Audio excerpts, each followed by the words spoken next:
এটাই সময় ছিল, আসল সময়। ঠিক সময় নামি, আপনারা জানেন পার্টির যখন প্রয়োজন আছে তখন আমরা আছি।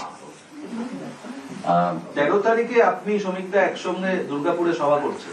দুর্গাপুরের এমএলএ লক্ষণ ঘড়াই কালকে এসেছিলেন, তিনি বলেছিলেন যে আমার ওখানে একটা সভা করতে হবে, তো মাননীয় শ্রমিকদা তাকে সময় দিয়েছেন। তো উনি আমাকে বললেন যে আপনিও থাকুন সঙ্গে, তো হয়তো আমি তার সঙ্গে থাকবো সেদিন। মাঠ জুড়ে তো খেলবেন, নির্দিষ্ট করে কিছু দায়িত্ব না, এখন নির্দিষ্ট দেরি আছে, প্ল্যানিং হচ্ছে। আগে তো সভা সমিতি হবে, কারণ কি আমাদের এখানে পরীক্ষার জন্য মাইক বন্ধ হয়ে যায়, তো প্রায় ফেব্রুয়ারি মাসটা 1 থেকে 23 অবধি পুরো বন্ধই থাকবে সভা। সেই জন্য প্রাথমিকভাবে কিছু সভা তো জানুয়ারিতে করে নিতেই হবে, নির্বাচনের একটা প্রস্তুতি হিসাবে হাওয়া তোলার ব্যাপার আছেন।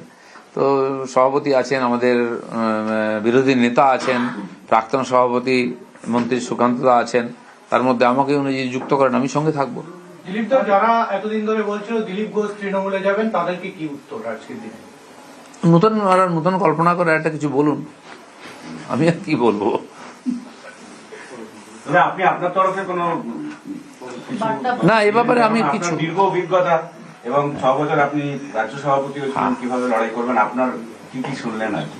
না, সেই ব্যাপারে বর্তমান পরিস্থিতিতে কিছু পাল্টেছে, আমাদের কার্যকর্তাদের টিম পাল্টে গেছে, অনেক নতুন নতুন লোক এসছেন, তারাও পার্টির দায়িত্বের মধ্যে এসছেন, কিছু লোক পরীক্ষিত হয়ে গেছেন, কিছু নতুন লোক আছেন, সব মিলিয়ে কাজ হবে। তার জন্য কেন্দ্রীয় নেতারা আসছেন, এখানকার যে টিম আছে তারা বসে প্ল্যানিং করছেন, আমিও সেই টিমের মধ্যেই থাকবো।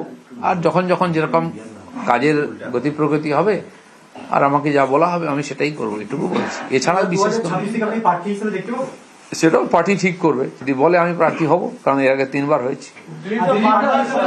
যে নব্য এবং আদি নব্য দ্বন্দ্বে বিজেপি বিশ্বাস করে না, আজকেও আপনার মুখে আদি এবং নব্য দ্বন্দ্ব উঠে এলো। দ্বন্দ্বের প্রশ্ন নেই, পার্টি চলতে থাকলে লোক আসতে থাকবে, চলেও যায় কিছু কিছু লোক, এটা আমরা দেখছি। পশ্চিমবাংলা একটু কোথায় বেশি হয়, ইলেকশন এলে একটু এই ধরনের অদলা বদলি বেশি হয়। যেমন কিছুদিন আগে IPL এর টিম নতুন করে তৈরি হলো, মাইনাস প্লাস হয়, তো রাজনীতিও তাই হয়। সেই জন্য নতুন লোক এলে কি হয়, তাকে এই পার্টির কালচার শিখতে হয়, সংস্কৃতি, কার্যপদ্ধতি। তো প্রত্যেক পার্টির কিছু আলাদা থাকে, তাদেরকে সম্পৃক্ত করে এগোতে হয় ধীরে ধীরে। সেই জায়গায় একটু কোন একটা দ্বন্দ্ব তৈরি হচ্ছিল, এই নতুন যারা এসেছেন তারা দিলীপ ঘোষকে বুঝতে একটু অসুবিধা হচ্ছিল। দ্বন্দ্ব আমার মনে হয় না সেরকম, পার্টি আমাকে বুঝলেই হলো, কে বুঝতে পারছে না পারছে কাউকে বোঝাবার দায়িত্ব আমার নাই, যে যেমন করে বোঝে, সব জিনিস তো একরকম বোঝে না সবাই। দিলীপ দা, রণকৌশল তৈরির জন্য আমরা জানি যে প্রাক্তন সভাপতি হিসেবে রাহুল সিনহা, সুকান্ত মজুমদার তারা নিয়মিত পার্টি অফিসে আসেন, যে জায়গাটা কোন একটা কারণে গত কয়েক মাস আপনাকে এই রাজ্য দপ্তরের সেবায় দেখা যায়নি। পার্টি অফিসে এলে রণকৌশল করে সবাই, এর নয়, চাও খায় কেউ কেউ। তা আমি তো, আপনারা জানেন যে আমি এই ধরনের মিটিং এ কম থাকি, আগেও থাকতাম, আমাদের টিম ছিল, তখন সুব্রত চ্যাটার্জি ছিলেন এর আগে ইলেকশন অবধি, তারা প্ল্যানিং করতেন, আমার সহায়তা থাকতো, আমার মতামত দিতেন। আমি মাঠে ঘাটে লড়াই করেছি, সাধারণ মানুষের মধ্যে গেছি, যেখানে বিজেপির কোনো ঝান্ডা ছিল না সেখানে গেছি, যেখানে বিজেপিকে ঢুকতে দেওয়া হতো না সেখানে গেছি, আর এইভাবে পার্টির বিস্তার হয়েছে। তো দুটোই চলবে। আমাদের পার্টির এখন অনেক অভিজ্ঞ নেতা আছেন যারা রণকৌশল তৈরি করতে পারেন, অনেকদিন রাজনীতি করছেন, তারা সবাই মিলে করবেন।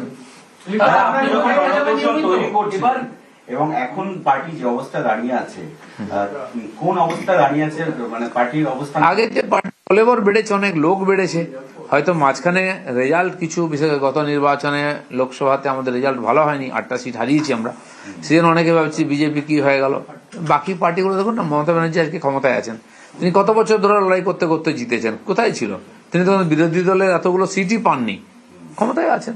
তো হয় পরিস্থিতির কারণে, বিভিন্ন কারণে এখন সারা ভারতবর্ষে বিজেপি আছে, বিভিন্ন পরিস্থিতি জেতার অভিজ্ঞতা আছে, আর সেই কেন্দ্রীয় নেতারা এখানেও নির্বাচন পরিচালনা করবেন আমাদের সামনে থেকে। তো সেই জন্য লড়াইটা এবার একটু অন্য আঙ্গিকে হবে। যেভাবে শ্রমিক ভট্টাচার্য আপনাকে দুর্গাপুরের মিটিং এ যেতে বলেছে, শুভেন্দু অধিকারী যদি আপনাকে মিটিং এ ডাকে জনসভায়, আপনি যাবেন? সবাই থাকলে যাবো, উনিও আমাদের নেতা, সুকান্ত দা আছেন, বা তাদের ছাড়াও আমি একাধিক জায়গায় যাব। কারণ কি, এই যে আমাদের 294টা সিট আছে, তো সব জায়গায় যদি সব মানুষের কাছে পৌঁছতে হয় তাহলে আমাদের সবাইকে যেতে হবে। এক জায়গায় 4 জন মিলে সভা করি তো আমরা কভার করতে পারবো না, আর সেই জন্য আমাদেরকে আলাদা আলাদাও সভা করতে হবে, একসঙ্গেও করতে হবে। সেটা আগামী দিনে বোঝা যাবে কি হবে। খালি 13 তারিখ নয়, তার আগে পরেও সভা করতে পারি আমরা একাধিকবার। আপনি বললেন যে দল যদি চায় তাহলে আপনি প্রার্থী হতে প্রস্তুত, আপনি তো খড়গপুরের প্রাক্তন বিধায়ক, যদি খড়গপুর আসনে আপনাকে দল বলে যে লড়াই করার জন্য, আপনি প্রস্তুত আছেন? খড়গপুরে আমি লড়েছি দুবার, আর দল আমাকে বলেছিল কোথায়, আমি চয়েস বলেছিলাম, জিতেছিলাম।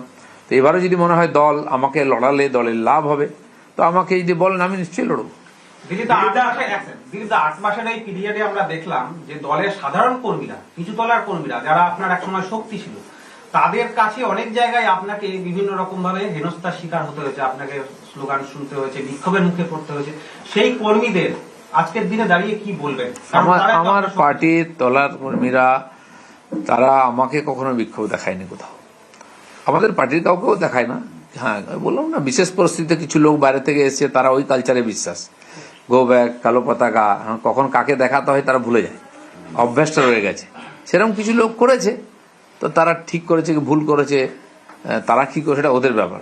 আমার কোনো টিএমসি লোকের আমার চিরদিন দেখাতো, সেখান থেকে কিছু লোক ঢুকে পড়েছে, তাদের সেই অভ্যাস রয়ে গেছে। তো তারা ঠিক করবে, বিজেপির কালচার মেনে নেবে, এখানে থাকবে কি থাকবে না, কোথায় যাবে, তাদের সমস্যা। দিলীপ ঘোষের এটা কোনো সমস্যা নয়।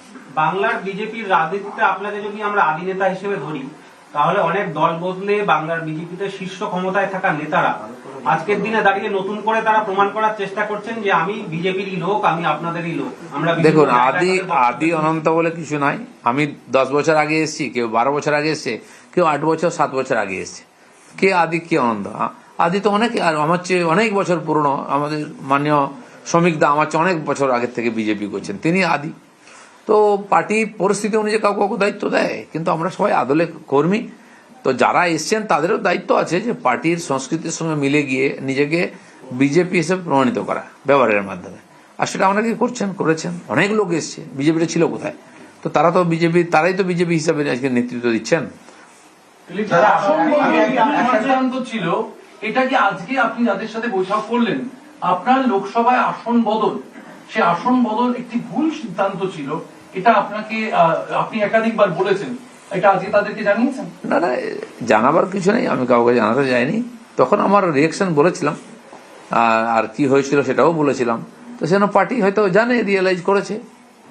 দাদা, যদি আপনাকে 2026-এ প্রার্থী করা হয় আর আপনার পছন্দ মতো জায়গায় যদি না প্রার্থী করা, তাহলে কি আপনি লড়বেন? দেখা যাক সেটা পার্টি কি বলে।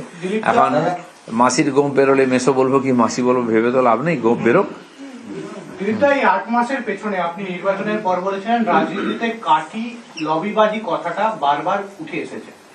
আজকের দিনে দাঁড়িয়ে আপনি কি বিশ্বাস করছেন এই কথাটা? আবার কাঠি রাজনীতিতে চলে না, পাশে যে ক্ষমতায় আছে পার্টি তাকে দেখুন না, 2 মহামন্ত্রীর কি ঝগড়া, হ্যাঁ, তাদের ডায়লগ শুনেন কি বলেছেন।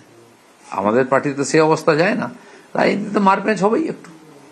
দাদা, দিলীপ ঘোষকে ঘিরে এতদিন ধরে যে সমস্ত ইস্যুগুলো নিয়ে ঘরে বাইরে তর্ক বিতর্ক, আজকে সুবীন ভট্টাচার্য বলছেন সেই চ্যাপ্টার ক্লোজ।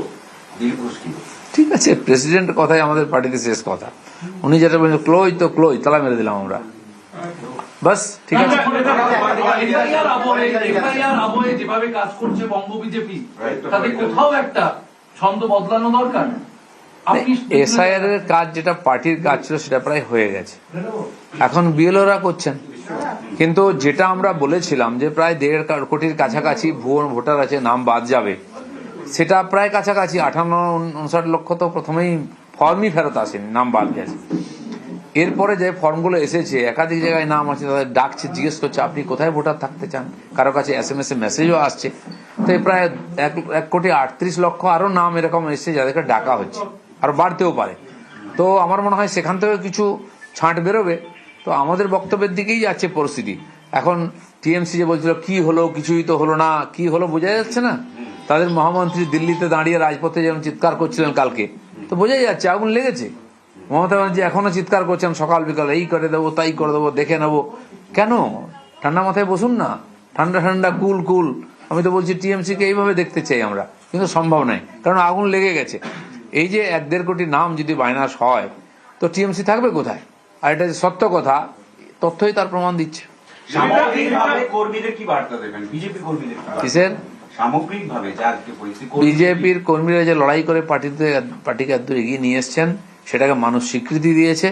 আগামী নির্বাচনেই তাদের কাজের ফল ফলবে। তারা যে উৎসাহে কাজ করছিলেন সেটাই করুন, এটাই আমি বলবো। আপনাদের ইডিওলজি বা আপনার দলের যে রাজনৈতিক আন্দোলন, তার জন্যই আজ তৃণমূল কংগ্রেস মন্দিরের রাজনীতিতে ফিরতে বাধ্য হয়েছে।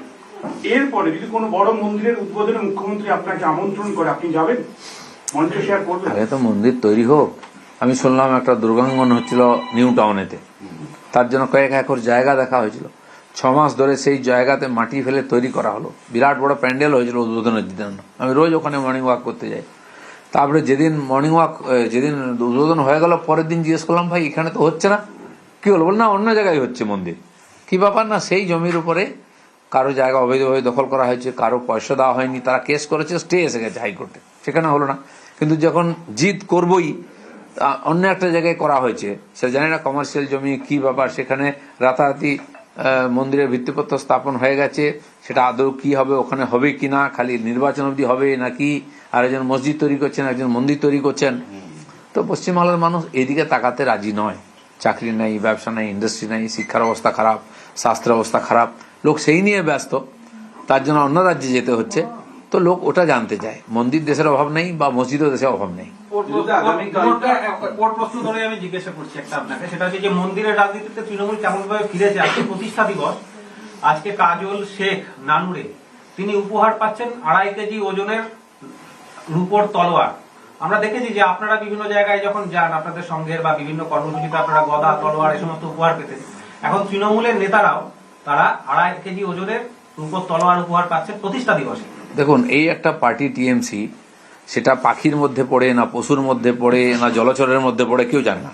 আদর্শ কি, নীতি কি, সংবিধান আছে কিনা সেটা কেউ জিজ্ঞাসা করে না, আর করার প্রয়োজনও মনে করে না।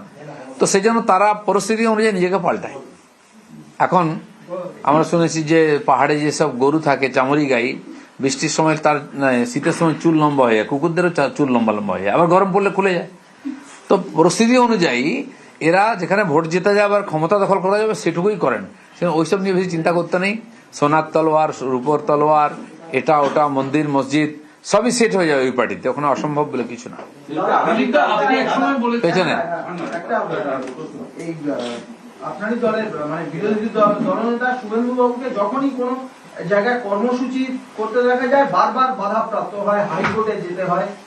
মানে আপনার বা বিশেষ করে বিরোধী দলনেতার এই সভাগুলোকে রাজ্য সরকার, পুলিশ প্রশাসন, স্পেসিফিক্যালি সরকার ভয় পাচ্ছে না, এটা তো প্রথম থেকেই আছে।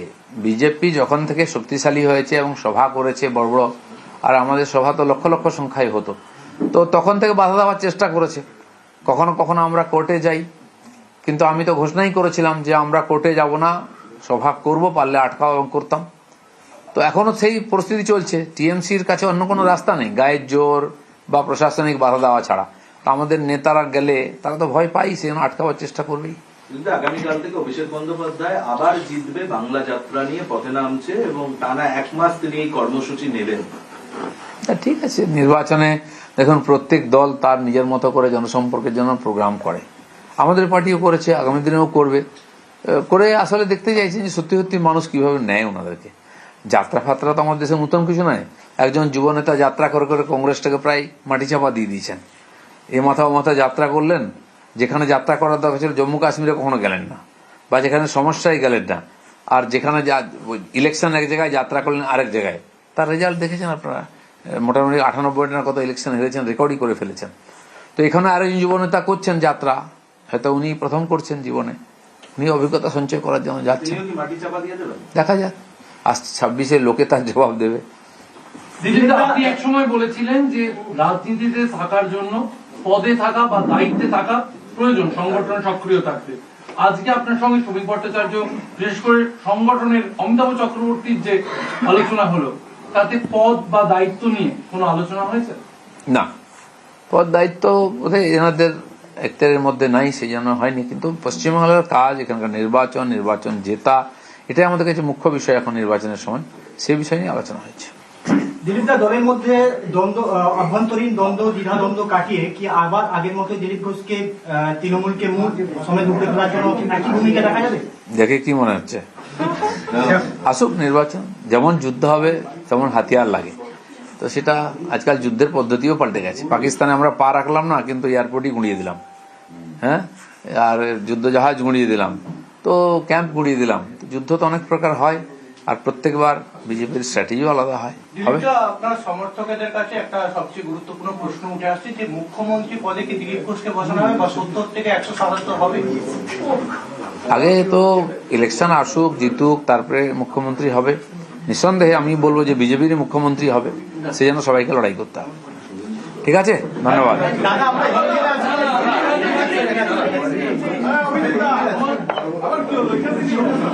কালকে কি আছে?